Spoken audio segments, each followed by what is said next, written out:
Hello, beautiful family. How are you doing? Thank you for your love. Thank you for your support. I just can't thank you enough. So, my Kabbalistic people, today I have a quick one. Now, a quick one indeed. These are sister, our mommy, our own Ada.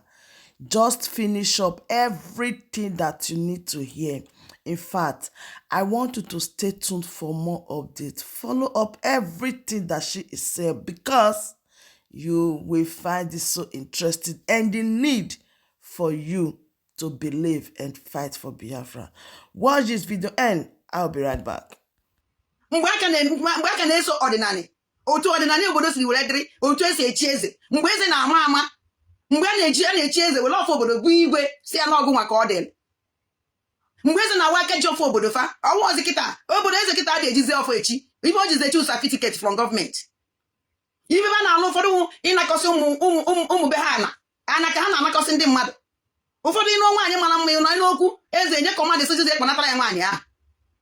ọnwụ na ejichọ nwaanyị onwe nwaanyị ajadu nwụrụ anwụ ọ na dịgelu mara mma eze chọọ ya okwe ha ọ nara ya ana ya onye ife na-eme n'ala Igbo today sọm obodo uhe obodo niile iwe ochie egwu adịsman kụrụ ịma na-alụ ote na Igbo bidoro ote n'ife mebiwere be anyị bikọs ọnwụ na obodo aka a na-eze ọfọ ana na-alụ ọrụ a na ime asị na anaghị eti ugwu o nwere obodo ya ime alụ ito afọ oyibo ile ọ bụrụ ife imeta onwe mgbe nke ọfọ dị niile n'ala Igbo etiele gị n'ala akụrụ gị ekwe ịma na alụ emegogu mana ụmụ ihe ndị anaghị emezi n'anya iwu eze tinyere n'obodo ihe and ihe a na-eme n'obodo niile today eze na-achịnụ ọbịa otinye iwu ya efebọ ya nwa na ndị alụla na kabinet ya niile ọnụ ma a na-abịa na-asị gọvanọ anyị ahụghị ezigbo mmadụ gọvanọ anaghị alụla anyị ọrụ gọvanọ anaghị eteke care of us gọvanọ anyị enwe ọsọsọ gọvanọ kwart of igwe obodo ichi taụn ọbụla nwere obodo ha igwe na-achị ha nọ igwe na-achị obodo ya ewepụgadịrị ndị gọọmenti ife na-eme na be ha mana igwe obodo ị na-ebezi akwa onwere onye na-atụpụrụ gị ọnụ ijizikwa ogwụ igwe na mmadụ nwe okwu ije ebe igwe ị ma na ihe enwe ezigbote ego onye nwere ego onye na-emeri n'ikpe ahụ ọnwụ na ọgaranya nwe okwu iwuru nwa ogbe nke gị aga n'afọ ga-etizie nnọọ ilu ha na-ewesi n'azụ nye igwe aka azụ ọ nara ihe ịbatazi ọ na-akọzi ibe ọzọ ibe ọkọrọ ntụ ka ọ na-akọzi n'abalị biko ọsọ ọ na-ana aka azụ ego na-ekwuzi obodo ọnwụ na-enwere igwe ndị ọgaranya ka ọ na-efevọ kịta ọwa ọkụ ebe niile ọ ka nwere igwe na-asọpụrụ anị o nwere igwe ka na-eze mgbe ọdịnala o nwere igwe ji ọfọ achị ọ ka nwere ha nwee ndị igwe amazi ihe ọfọ ihe ahụ ihe ama nke ha gbetere kama emechasị kpere ụnọ makwa na datina oke n'ezi anya arụ na-eme na ihe afụzie igwe bifo ife igwe obodo ebube na-eso ihe na-arụ na-ada egwu igwe na-aga like this ma na igwe na-aga iwe ochigodu ụmụ igwe gaịdị igwe na nwunye na ndị na-eso ihe n'azụ ife ebube kịta igwe nwe ọzọ ebube dị ya na-arụ igwe ọka nwere gaịd ndị na-echuzi igwe ndị polisi na ndị amị ekpolo akpoji owere sa anyị na-ebukasị ebe niile na-echekwala aja na-ekpojusi ndị ọ na-achị were dọstụ kọọ ebe niile ọ na-achị asụma ebe igwe na-aga inwezi ikpe jere obi igwe ka ikpe ọsọ ọ bụrụ na nwaanyị ka enwere nwaanyị adabe ajabe nwa nwa ọsọ bịa n'abalị ọnwụ na ikpe ha abịa ọ nara gị ịma na ikpe ahụ ịlụzu gị ọnwụ na iwu nwa ogbenye onwe onye nwantị ntị ọgaranya si emegide gị jee ebe igwe ịkọgide kọcha ọsọ gị ị na-akwa ọsọ gị sikwado na ịnwụ nwa be onye mgbe ahụ chukwa gị sikwado na ịnwụ nwa be onye ka ọ na-eche ife nna gị mere mgbe ọ nọ ndụ ihe a nna gị mere kwado nwa bụ onye a ama m nna gị ọ gbakọbazi ibe ya na nna gị jelu mgbe ọ nọ ndụ onye nke ọzọ esi n'azụ je n'aka azụ ọ nara ya ego kpe nọ ịbatazi ọ naghị ọsọ gị ma ha mgbe ahụ nna gị nọ na nna gị akpụcha ihe ntị na na-agwa ọgọwara gị ibe nna gị megasịrị mgbe ahụ ịma na iruzugo da kes ndụmọdụ ya nyegasịrị nna gị mgbe ọ nọ ndụ ibe onye na-agwa gị na ya oche na ihe na-eke uru dadị jeyikwa nna gị n'ajọ omume ihe ibe onye na-agwazi gị ị na-enezi anya gị nwoke anya ka onye yi azụ akwa o nwere ife ya eme n'obodo nọma onye igwe obodo na-eprotekti godu ndị befa na-echekwaba ndị befa bifo gọọmenti abata ọnwụzie nke karịziri igwe ejebezi na lokal gọọmenti ọkarịa lokal gọọmenti ejebezi ọka esi emie ejegodu na lokal gọọmenti obodo ahụ n'ihe ọkarịzi igwe mana kịta anwụghọzi efukwana n'igwe anya mee ụdị ikpesaziri ikpe gị bifo igwe ife igwe ya ejebagodo tiketi na ekpekpere gị bataluo enwere ike akwụkwọ gị na geeti butie ndị bụ egbe kwụrụ n'ọnụ ụzọ igwe igbecha anya etikwu ogu ma ife maka na mana onwere ife ya anachatago mana onweze na onwere ka isi bụrụ nnukwu ngwa bata emepeela gị ụzọ bata ife mebigiri amara m ka ya esi wee dozicha ife mere na mebiri na be anyị maka na o bidoro ya mmiri ejekọ ịgbanụ bido n'ike a na were gbanụ na bifo odo o ya esi ezigbo ike onwezi dị ka ọdịnala anaghị awọkụzi o ọdịnala anaghị awọk ebe eze ndị idu mgbe ahụ 1970 ọdụ nke mgbe ekere egwu a mara m apụtara m ụwa nụm ya chiri ụdị iwu a were ụdị iwu a tinye ọ na-awa ọkụrụ ya anyị egelu egwu a n'isi ka unu falụ na-emenụ and unu ga-echa ya wee egwu unu afụ na onwere ife dị iche n'ihe na-enye ahụ nke na kịta wuzi wọst ebe ihe dị otu a mere mgbe ahụ ka ezi maka ife na-eme kịta anyị bịa na anyị asị gọvanọ kwọtọf ndị igwe ọnọdụ ka igwe kabinet na-emekarịchasị igwe sef maka onye nke a na-ewe onwe ya azụ igwe because bifo ị na-ejegodo afọ igwe ihe ejegodo na nke kabinet onye isi na nke ife na a na-akpọdo that person ka ife na a na-akpọ ya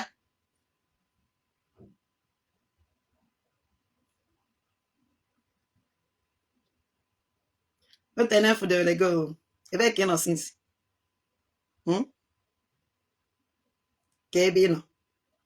Amadon ka ebe ị nọ sinsi otego ya agwa m ebe ị nọ nne m share this video I miss you so much so ebe I miss you honestly ana m achọkwa gosi ebe ka ị nọ ama na ha si gị kene nwere nsogbu so ifu that na ndị asị na ha onowu ife a na-akpa ha onowu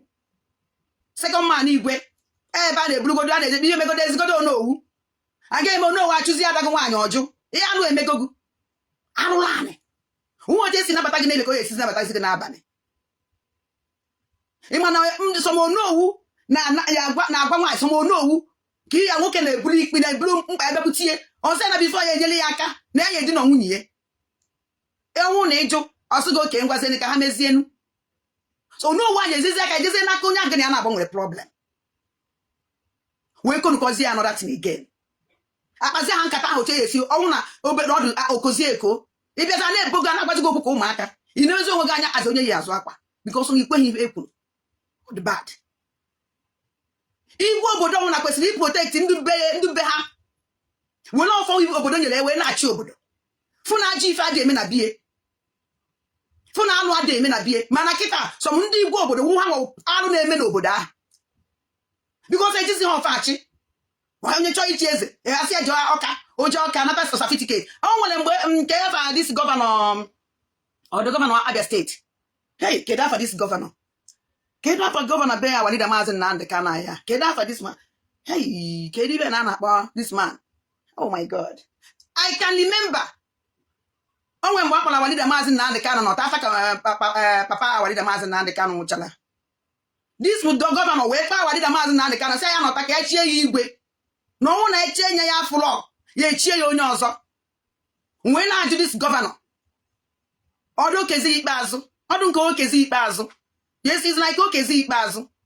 wee sị gọvanọ wee sị walida Maazị Nnamdi Kanu na ọnwụ nyere some months na ọnwụ na anọta ada 1 month or 2 months na ọnwụ na ọnọta ya echie ya ewere ezebe ha chie onye ọzọ kedu ife gbasara gọvanọ na eze obodo kedu ife gbasara okezi ikpeazụ na eze obodo ọwụ gọvanọ na-ahọpụtara obodo eze na-achị ha nụ kedu ife gbasara kịta ozi gọvanọ na ahụ onye na-eche eze n'obodo ọpụta o kwesịrị isi dị ọnwụla abomination na gọvanọ na-etinye aka n'ife gbasara ozi obodo ọnwa ọzọ obodo na-ekwe onye na-echi eze n'ozi gọvanọ na eze iwelezi na-ahọpụtazi onye obodo ya machie ya eze obodo onye ka arụ na-eme bikos eze amara ife ọ ya-achị onwezi ife eze ma ọ na-eme ezi echirila iri echiri ona ka ife chọ ka o mee n'obodo o jiri nọmba 1 o jiri alụ were bata ka ife chọ ka ọ chịala gị n'obodo ahụ alụ alụ onye ka ihe na-awụ ịnọrọ n'obodo alụ a na-eme ire anaghị emebu n'obodo a na-eme eyigwe anaghị ekwu okwu atayms ha aka ha dị na ya arụ na-eme n'obodo inye ọchịchịchịcha anya eze obodo ahụ wuhe ndị ahụ nyanwa protokọl nyanwa na plan ime niile a adị obe ka alụ ahụ si ebido bikos na oji na ọfa achị ị na-echezi ka na mee ibe nwere ife anaghị eme ihe bikos a na-elekọganize ya oji na ọfa obodo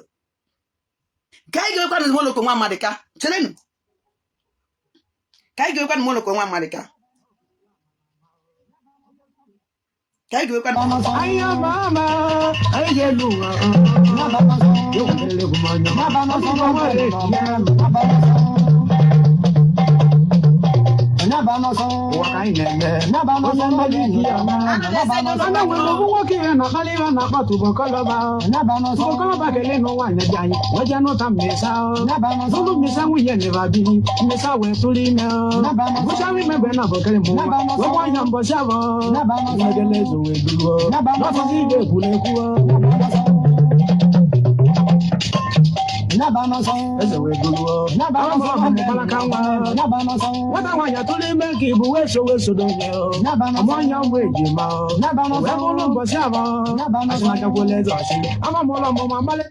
This woman jeli ịmụ nwa wee mụọ ojima maka na ọ mụrụ ya mbọsị afọ ekponatala eze okpolo ka i were fụalụ eze na-eme. Nwaanyị mụrụ nwa wit operation, ọ mụrụ ụmụ ojima wit operation ụmụ ojima maka na ọ mụrụ ya mbọsị afọ ya. Ife ọ na-eme na mbọsị afọ ahụ eze nwunye, ife ọ na-eme na dati idu a eze nwunye, ndị idu gba nkịtị alụ na-eme bikọs ihe ekwu okwu eze ka ọwụ nke ihe ahụ na o kwuru otu obodo ose obodo ya eside otu ahụ ka o ya eside ya. Ndị onwere nitin nwere ike ime bikọs mgbe ahụ enwebere ka polisi, enwebere ka lọya, nothing. Kesi niile ikpe niile na-ekpe eze ka a na-ekpie. Mgbe ahụ na-eji atọgụ nga nwere ebe a na-ekecha a na-atụkpu oge ebe ahụ kpọchie gị ụzọ. Onye si eme ihe mgbe ahụ anyị nwere polisi by then. Igwe nwa ibe ka polisi, igwe nwa ibe nwa amị ya amaghị soja, ya amaghị jọji jọji ya iwe igwe ibe nwere igwe kpechala na onye o kpegburu onye ahụ, onye okpere onye ahụ, onye ikpe na onye ahụ onye nwere ikpe ya winuru na na-ege ntị.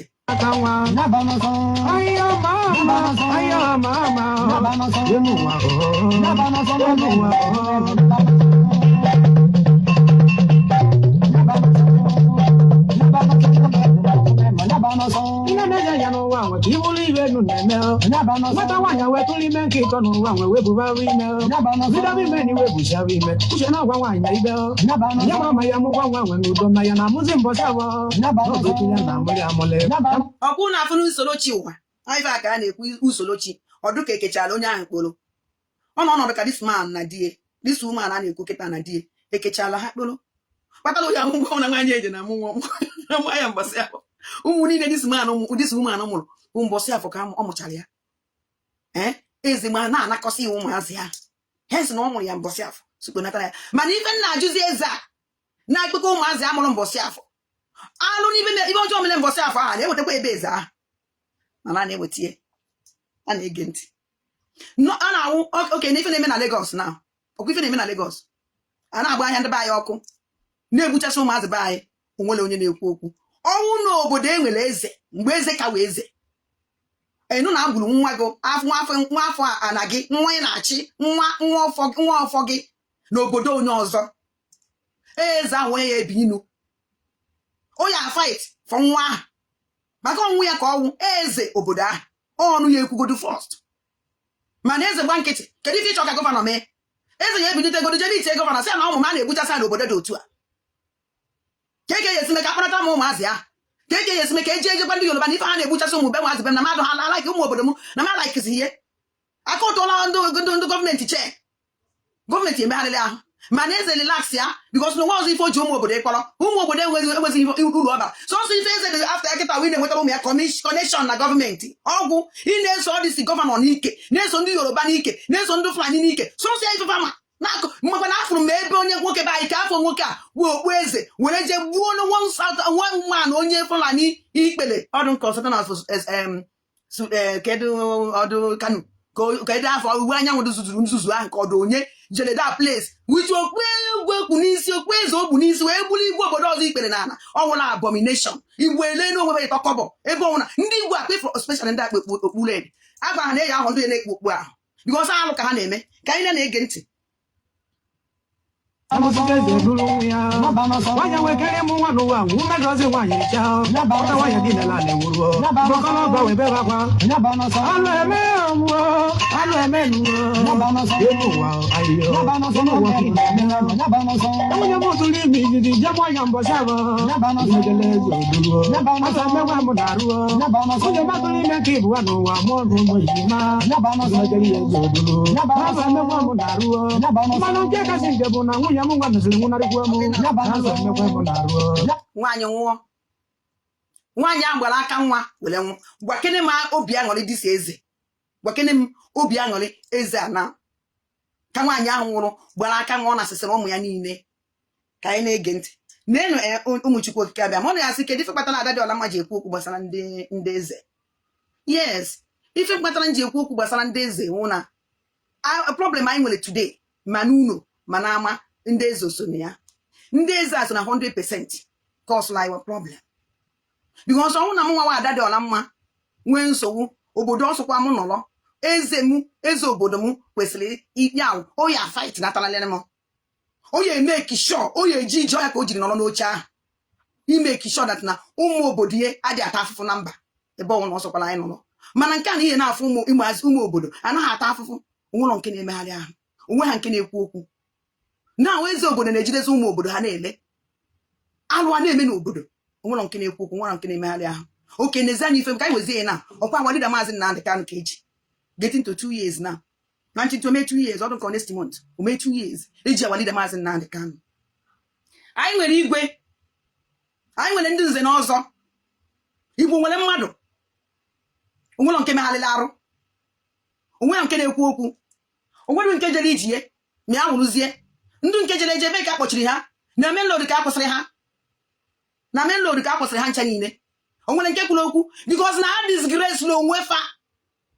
Onwe ozi uru ha bara n'aka ndị Fulani because ha ba ha na respect Fulani kwesịrị inye ha n'aka ndị Fulani. Onye ka o ji awapụta na-ekwu okwu Fulani adaghị egezi ha ntị because na ama dia secret ama ọgwụ ha ịkpafe ha azụ n'obe mechisi ọnụ. This Walida Maazị Nnamdi Kanu eji since how many getting to 2 years kịta ọnwụ na eze niile nọ n'Igbo eze niile nọ n'Igbo nkwunye ọtọ jikọta ofu obi ọnụ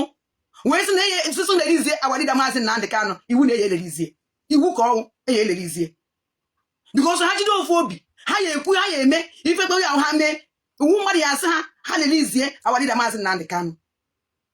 Abịa n'igwe na-achị obodo igwe na-achị igwe niile na-achị obodo were one mind gọvanọ nwere nwere pọwa gọvanọ kwefe onye gọvanọ onwere pọwa igwe niile na-achị obodo were ofu obi wee na-eje ya na-eje ya nọrọ jide ojike aka ọnụ gọvanọ is nothing because onye kwuche iwe jem itie efa ọnwụ na fasụ mba nwere ife na-emenụ gọvanọ ya achị nna ya ọkwa na ịchịrị chịta mma dat n'obodo na ọdịrị gị oke nyere gị aka fe ịchị chịta mma ọnwụ na obodo so gị mba ya chi onye ka ihe agwa okwu onye ya eme gị obe ọnwụ na obe eze niile na-achị obodo wee sị ndị obodo ya wee tie kwe ekwe wee sị obodo niile nọ n'ala Igbo na-enye ife ya eme ọntịlile wepụta Walida Maazị Nnamdi Kanu na ibe ya ha akwụsị ya na-eti iwu ọ na-eme n'obodo ọ na-eme n'obodo a na-eme n'obodo a onyezi ka gọvanọ ya akpụ onye họrọ one ka ihe akpụ hara one o nwere onye ọ ya akpụzi mana ebe na-emezi n'ụwa afọ onye kwu ha na-ejekpụrụ onye nke ahụ kwuru ndị ọzọ anakwụsị ime ụlọ maka ụnụ aja niile na-eji otu obi pụta were one mind were ofu jikọ aka ọnụ na-aga kwuru na hụrụ onye wụ gọvanọ obodo gọvanọ ọwụ onye o nwere ife o ya emenwu mana ife ka dis people mkpa wee ego bribe ego a na-enye ha gọọmenti nye ha anaghị ego onye nwe problem anyị nwere today